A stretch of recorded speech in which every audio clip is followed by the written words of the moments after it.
Hello प्यारे बच्चों, कैसे हैं बच्चों आप। मुझे उम्मीद है आप सब बहुत अच्छे होंगे और अच्छे से अपना ध्यान रख रहे होंगे। बच्चों, आज की वर्कशीट के हमारे दो पार्ट हैं, पार्ट ए और पार्ट बी। ये है हमारी वर्कशीट नंबर 158। पार्ट बी है जो ईवीएस से रिलेटेड है। डेट आज है 1 फरवरी। तो बच्चों चलिए देखते हैं। दो पार्ट हैं तो वीडियो थोड़ा लंबा होने वाला है, तो आप अच्छे से ध्यान से पढ़िएगा। एग्ज़ाम्स इन्हीं वर्कशीट से होने वाले हैं। और बच्चों, एक और सजेशन है कि जैसे ये वाली वर्कशीट है हमारी यूनिट वाटर और वाटर या पानी रे पानी से रिलेटेड। तो चैप्टर्स की वर्कशीट जो आ रही है उसका मतलब है कि ये चैप्टर आपको पढ़ाया जा रहा है बच्चों। तो वर्कशीट के थ्रू भी और आपको घर पे भी ये चैप्टर पढ़ना चाहिए, अपनी बहन भाइयों की हेल्प से या फिर अपने पेरेंट्स की हेल्प से या फिर ऑनलाइन आप जैसे भी पढ़ पाएँ। आपको ये चैप्टर्स जो वर्कशीट के चल रहे हैं उनके साथ साथ उनको पढ़ना चाहिए ताकि आपको दिक्कत ना हो, क्योंकि ये फिर से आपको नहीं पढ़ाए जाएंगे, वर्कशीट के थ्रू ही इनको कंप्लीट किया जा रहा है। तो चलिए वर्कशीट देखते हैं जो कि बड़ी इंटरेस्टिंग और नॉलेज वाली है। तो चलो देखते हैं क्या है आज की वर्कशीट में। नमस्ते प्यारे बच्चों। नमस्ते जी, उम्मीद है कि आप सब स्वस्थ होंगे। बिल्कुल। आज हम चर्चा करेंगे कि जल हमारे जीवन में क्यों बहुमूल्य है। ये बच्चों हम भी जानते हैं कि पानी के बिना हमारा जीवन संभव नहीं है। पानी नहीं होता या पानी नहीं होगा तो हम नहीं जी पाएंगे। यानी ये बहुत कीमती चीज़ है पानी, यानी बहुमूल्य है। जीवित रहने एवं दैनिक कार्यों हेतु जल अति आवश्यक है। जिंदा रहने के लिए और दैनिक का यानी रोज़ के कार्यों के लिए जल बहुत ज़रूरी है। जल प्रकृति में 3 अवस्थाओं में पाया जाता है। कौन कौन सी? जल ठोस भी हो सकता है। अब तुम कहोगे ठोस कैसे हो सकता है? बच्चों, बर्फ़ होती है, सॉलिड होती है, उसको वो पानी से ही बनी होती है, तो उसको हम बोलेंगे कि पानी सॉलिड अवस्था में है, ठोस अवस्था में है। ठीक है बच्चों। दूसरा है तरल। तरल तो होता ही है, पानी जैसा होता है, उसको लिक्विड तरल अवस्था कहते हैं। और गैस में, अब आपने देखा होगा पानी को हम गर्म करते हैं तो उसमें से भाप निकलती है, तो वो बच्चों पानी की गैस बन जाती है। उसको अगर हम वापस ठंडा कर दें तो वो वापस पानी बन सकती है। तो ये हो गए पानी के 3 रूप, ठोस यानी सॉलिड, दूसरा तरल यानी लिक्विड, और तीसरा गैस। ठीक है, तो चलिए आगे बढ़ते हैं। आगे क्या है? जल के विभिन्न स्रोत। स्रोत यानी जहाँ से हमें पानी मिलता है, जैसे नदी, कुएं, तालाब, बारिश आदि। हम सभी का यह दायित्व है कि हम जल की बर्बादी रोककर उसके संचय हेतु कदम बढ़ाना चाहिए। ये हम सबकी जिम्मेदारी है कि हमें पानी को सही से उपयोग करना चाहिए ताकि बर्बाद ना हो, और उसे बचाने के लिए कदम उठाने चाहिए। कदम उठाने चाहिए मतलब उसके लिए कुछ कुछ करना चाहिए कि जिससे पानी बर्बाद ना हो। चलो बच्चों, प्रश्न नंबर 1। नीचे दिए गए जल के विभिन्न स्रोतों को पहचान कर उल्टे वर्णों से सार्थक बनाएं। अब इनका चित्र दिया है, ये इनको हमें देख के पता करना है कि इसका नाम क्या है, और ये जो नीचे इनका नाम को आगे पीछे करके लिखा हुआ है इनको हमें सही करके लिखना है। तो इजी है। देखो ये पहला क्या दिख रहा है? नल है, तो ये गलत लिखा हुआ है, इसको कैसे लिखेंगे? ना ल। ये हो गया इसका सही रूप। बस हो गया ये। ऐसे ये क्या है? ये देखो बारिश आ रही है, बारिश यानी वर्षा। अब ये वर्षा गलत लिखी हुई है, इसको हम कैसे लिखेंगे? वर्षा। ठीक है, ये हो गया इसका सही रूप। तीसरा ये देखो क्या है, ये है समुद्र का किनारा, यानी समुद्र है। समुद्र यहाँ गलत लिखा हुआ है, समुद्र को सही करके लिखना है। तो ये हो गया सही रूप समुद्र का। बस ऐसे ही करना है। ये क्या है, ये एक तालाब है। ये देखो यहाँ पे पानी भरा हुआ है, ये तालाब है। तालाब को कैसे लिखते हैं, तालाब है। ये हो गया सही रूप इसका। ये आप सभी ने देखा होगा लगभग। ये है हैंड पंप। हैंड पंप यहाँ गलत लिखा हुआ है, इसको कैसे सही लिखेंगे, हैंड पंप लिखेंगे हम हैंड पंप। ठीक है बच्चों, इजी था ये वाला। तो चलिए आगे बढ़ते हैं। दूसरा प्रश्न है बच्चों, नीचे विभिन्न कार्यों की सूची दी गई है जो कि जल द्वारा संभव है। नीचे वैसे काम दिए गए हैं जो हम पानी की सहायता से करते हैं। प्रत्येक को उनसे संबंधित गतिविधि के साथ मिलाएं। अब हमें एक काम का नाम देखना है और ये चित्र के साथ मिलाना है कि कौन सा चित्र कौन से वाले काम का है। जैसे सफाई, पानी से कर सकते हैं, हम पोछा लगाते हैं, धुलाई करते हैं। सफाई यानी क्लीनिंग, तो यहाँ पे क्लीनिंग का कौन सा चित्र है, ये है। यहाँ पे सफाई कर रही है बच्ची। दूसरा है आग बुझाना, यानी एक्सटिंग्विशिंग फायर, आग बुझाना। आग कौन बुझा रहा है, ये बुझा रहा है, फायरमैन आग बुझा रहा है। तीसरा है पौधों को पानी देना, यानी वाटरिंग प्लांट्स, पौधों को पानी कौन दे रहा है, ये लड़की दे रही है। तीसरा दांत, चौथा है दांतों की सफाई, यानी ब्रशिंग टीथ, ये कर रहे हैं ब्रश। हो गया बच्चों, बस इतना ही करना था। चलिए आगे बढ़ते हैं। आगे है नीचे दी गई जल की अवस्थाओं, यानी स्टेट ऑफ वाटर हमने देखी थी, सॉलिड, लिक्विड और गैस को पहचान कर उनके नाम लिखो। तो हमें इनमें से देख के पहचानना है कौन सी अवस्था कौन सी है। तो ये बर्फ़ है, हमने देखा था बर्फ़ कैसी अवस्था होती है, ठोस यानी सॉलिड। तो आपको लिखना है ठोस और उसके ब्रैकेट में सॉलिड। ये कौन सी अवस्था है, ये देखो चाय कप में से भाप निकल रही है, तो ये हो गई गैस। ठीक है, GAS। अब बच गया ये कैसा है, पानी, लिक्विड दिख रहा है जैसा होता है, तो ये है तरल अवस्था। तरल यानी लिक्विड, LIQUID। हो गया। अब बच्चों ज़्यादा प्रैक्टिस के लिए आपको अपनी बुक की अभ्यास पुस्तिका जो है उसकी पेज नंबर और 14 और 15 भी ऐसा ही है, मिलता जुलता, वहाँ से आप एक्सरसाइज कर सकते हैं। ठीक है बच्चों, तो ये था आज की हमारी वर्कशीट का पार्ट बी। चलिए अब जल्दी से चलते हैं पार्ट ए पे। तो ये है बच्चों हमारी वर्कशीट का पार्ट ए, जो कि हिंदी से रिलेटेड है। तो चलिए देखते हैं, जल्दी से पढ़ते हैं कि इस वर्कशीट में हमें क्या नया और इंटरेस्टिंग सीखने को मिलेगा।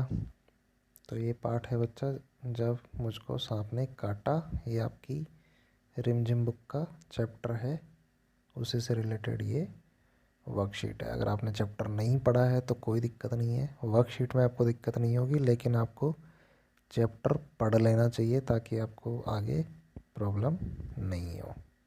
ठीक है बच्चों, तो चलिए जल्दी से शुरू करते हैं, मेरे साथ साथ पढ़िए। नमस्ते प्यारे बच्चों, आपने पाठ जब मुझको सांप ने काटा ध्यानपूर्वक पढ़ा होगा। नहीं पढ़ा है तो डरने की ज़रूरत नहीं है। और यह भी जाना होगा कि कैसे झाड़ फूंक बूढ़े आदमी ने सारे गांव के सामने बालक की जान बचाने का झूठा नाटक किया। चलिए अब देखते हैं कि हमने पाठ से और क्या क्या सीखा। अब बच्चों इस पाठ की समरी ऐसी है कि छोटा बच्चा होता है उसको एक सांप दिखता है, वो उस सांप को नारियल में बंद कर लेता है। अब जब उसके नाना नानी को पता चलता है तो वो घबरा जाते हैं और शाम को उसको एक कीड़ा काट लेता है। बर्र बर्र एक कीड़ा सा होता है, वो छोटा मोटा काट लेता है। उसके नाना नानी सोचते हैं उसको सांप ने काट लिया। अब उसको लेके जाते हैं झाड़ फूंक करने वाले के पास। वो झाड़ फूंक वाला ऐसे ही झूठ मूठ के मंत्र वंत्र पढ़ता है, तब तक उसका दर्द अपने आप सही हो जाता है। और झाड़ फूंक वाला कहता है कि आपने सही किया कि आप इसको टाइम से ले आए, बहुत जहरीले सांप ने काटा था। तो जब बच्चा सही हो जाता है तो नाना जी उस झाड़ फूंक करने वाले आदमी को बहुत सारे गिफ्ट देते हैं। तो चलिए अब देखते हैं प्रश्न नंबर 1 क्या है।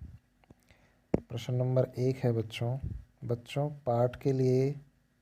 पाठ से लिए गए निम्नलिखित वाक्यों को बोलकर पढ़िए और जिस क्रम में ये पाठ में आए हैं उस आधार पर इनकी क्रम संख्या लिखनी है हमें उसके सामने। उदाहरण के लिए हमें ये है उनकी नंबरिंग करनी है कि कौन सी बात पहले हुई चैप्टर में और कौन सी बाद में हुई। आपने चैप्टर नहीं पढ़ा है तो डरने की ज़रूरत नहीं है, ये हम करेंगे मिलके। जैसे यहाँ उदाहरण दिया गया है, जो वाक्य पाठ में पहले आया है उसके आगे 1 लिखा है। जैसे ये लिखा हुआ है, सबसे पहले पाठ में ये वाक्य आया है तो उसके आगे 1 लिखा है, इसके बाद जो आएगा उसके आगे 2 लिखना है। ऐसे ही 3 4 5 हमें इनकी नंबरिंग करनी है। ये देखिए ऐसे ही बाकी वाक्यों की क्रम संख्या भी खाली बॉक्स में हमें भरना है। तो चलिए देखते हैं। पहला वाला इन्होंने कर दिया है। तो पहला वाला क्या है, बालक ने खेलते हुए अहाते में एक छोटा सा सांप रेंगते हुए देखा। सबसे पहले ये हुआ था। अब जैसे उसने नानी को बताया तो नानी घबरा गई। तो दूसरा क्या है, सांप का नाम सुनकर नानी डर गई और ज़ोर से चिल्लाने लगी। तो इसके आगे हम लिख देंगे 2 नंबर। अब आगे क्या करेंगे, उसके बाद क्या हुआ बच्चों, उसके बाद जब शाम को बच्चा खेल रहा था तो उसको एक बर्र ने काट लिया। तो ये रहा हमारा वाक्य, शाम को खेलते समय बालक को बर्र ने काट लिया। ये हो गया 3 नंबर।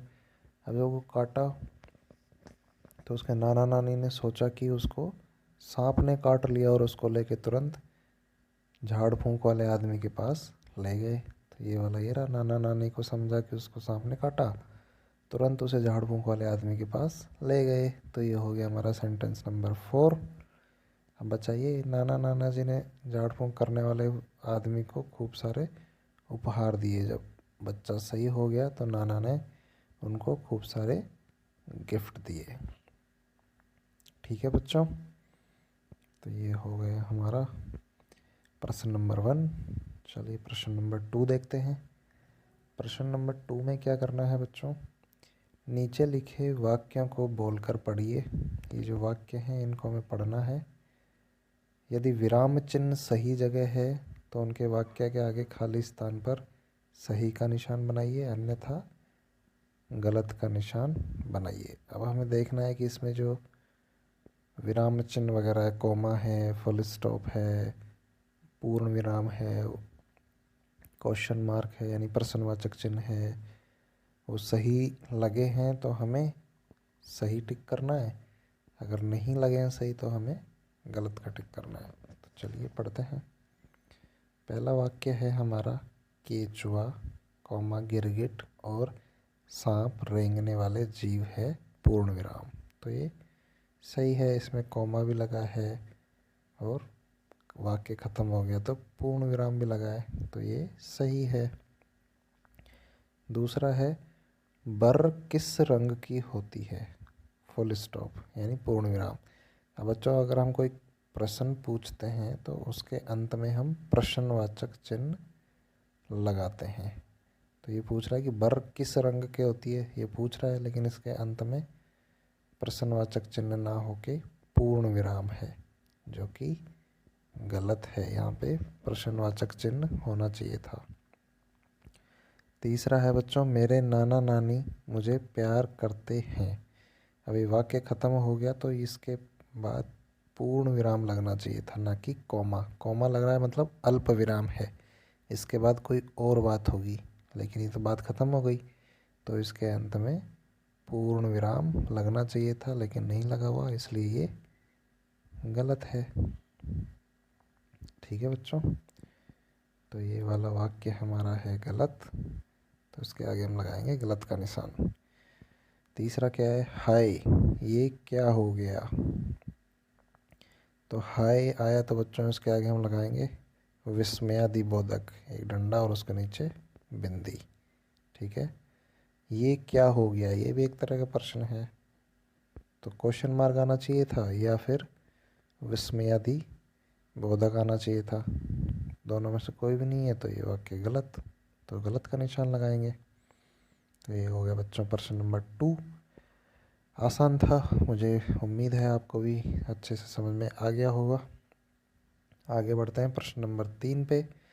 पाठ में आए ऐसे कोई 3 वाक्य खोज कर लिखिए जिनमें कोई क्रिया हो रही हो। क्रिया मतलब कोई काम हो रहा हो जिसमें, जैसे उदाहरण भी दिया है, सांप अहाते में रेंग रहा था। और रेंग रहा था ये काम है, सांप का काम रेंगना है, तो ये काम हो रहा था, रेंग रहा था। तो ऐसे ही वाक्य हमें लिखने हैं जिनमें कोई काम हो रहा हो। तो बच्चों आप पाठ में से भी लिख सकते हैं या फिर आपकी वर्कशीट में जो ये वाक्य हैं इनमें से भी आप लिख सकते हैं, क्योंकि ये भी पाठ का ही हिस्सा है। तो देखते हैं, जैसे ये है, वे तुरंत उसे झाड़ फूंक वाले आदमी के पास ले गए। ले गए मतलब एक काम है, लेके चले गए। ठीक है, एक ये लिख सकते हैं, ये भी ये लिख सकते हैं, शाम को खेलते समय बालक को बर ने काट लिया। काट लिया एक काम है। बालक खेल रहा था खेलते समय, ये भी काम है। नाना नानी ने झाड़ फूंक करने वाले आदमी को बहुत से उपहार भी दिए। उपहार देना भी एक काम है। जोर से चिल्लाने लगी नानी, ये भी काम है। तो इनमें से आप कोई भी 3 लिख सकते हैं बच्चों। ठीक है, और आप लिखना चाहें कि पाठ में से कोई और वाक्य छांट के लिखने हैं तो वो भी आप लिख सकते हैं, बस उनमें काम होते हुए ऐसा वाक्य हो जिसमें कोई काम होने की बात हो रही हो। ठीक है, बढ़ते हैं प्रश्न नंबर 4 पे। नीचे दिए गए शब्द जाल में से रेंगने वाले जानवरों के नाम खोजिए और रोचक तथ्यों को बोलकर पढ़िए।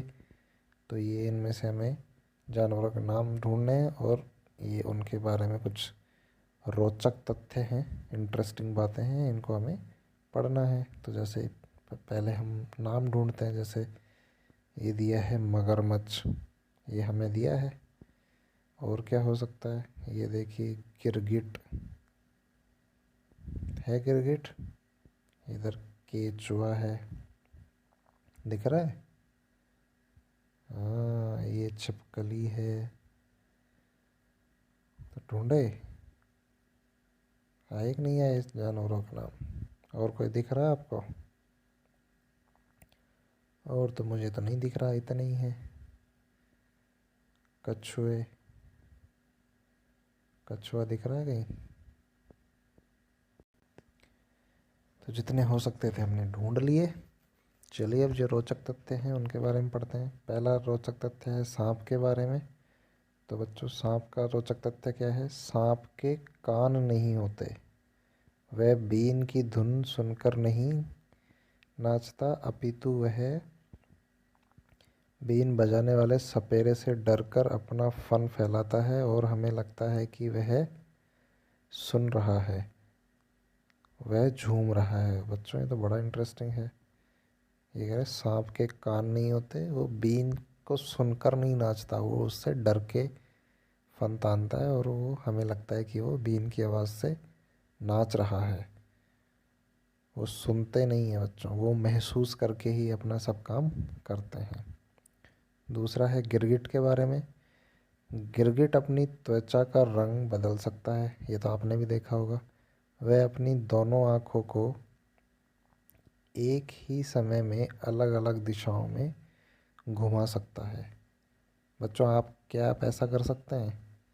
कोशिश करिए कि दोनों आँखों को आप अलग अलग दिशा में घुमाएं एक ही टाइम में। नहीं कर सकते बच्चों, दोनों आँख आपकी एक टाइम में एक ही दिशा में देख पाएंगी, लेकिन गिरगिट अपनी दोनों आँखों को अलग अलग दिशा में घुमा सकता है। तीसरा है कछुए के बारे में। कुछ कछुए 150 साल या उससे भी ज़्यादा सालों तक जीवित रह सकते हैं। बच्चों, कछुए की उम्र काफ़ी होती है और कुछ कछुए ऐसे हैं जो 150 साल से भी ज़्यादा जीवित रहते हैं। अगला है छिपकली के बारे में। छिपकली और सांप सूंघने के लिए भी जीभ का प्रयोग करते हैं। बच्चों, ये दोनों सूंघते भी जीभ से हैं। स्वाद भी जीभ से लेते हैं और सूंघते भी जीभ से हैं। चलिए बढ़ते हैं अगले प्रश्न नंबर 5 पे। कहानी में नाना जी ने झाड़ फूंक वाले आदमी को बहुत सारी चीज़ें भेंट में क्यों दी होंगी? क्योंकि नाना जी को लग रहा था कि उनकी वजह से ही उनका जो नाती था या बेटा था या पोता था, जिस बच्चे को सांप ने काटा था नाना नानी के अनुसार, तो नाना नानी को लग रहा था कि उसके झाड़ फूंक वाले इलाज से ही बच्चा सही हो गया, बच गया, वरना तो नहीं होता। इसी बात से खुश होकर या इसी बात के कारण उन्होंने उस झाड़ फूंक वाले आदमी को बहुत सारे उपहार दिए होंगे। ठीक है बच्चों, तो ये लिखना है आपको अपनी नोटबुक में। तो बच्चों, ये थी आज की हमारी वर्कशीट। आज के वीडियो में इतना ही। मुझे उम्मीद है आपको अच्छे से समझ में आई होगी और मज़ा भी आया होगा। यदि आपको बच्चों पसंद आया तो वीडियो को लाइक करें, अपने दोस्तों के साथ शेयर करें और हमारे चैनल से जुड़े रहें। इस वीडियो में इतना ही बच्चों। अब हम मिलेंगे अगले वीडियो में। तब तक के लिए अपना ध्यान रखिए, अच्छे से पढ़ाई करिए। Bye bye.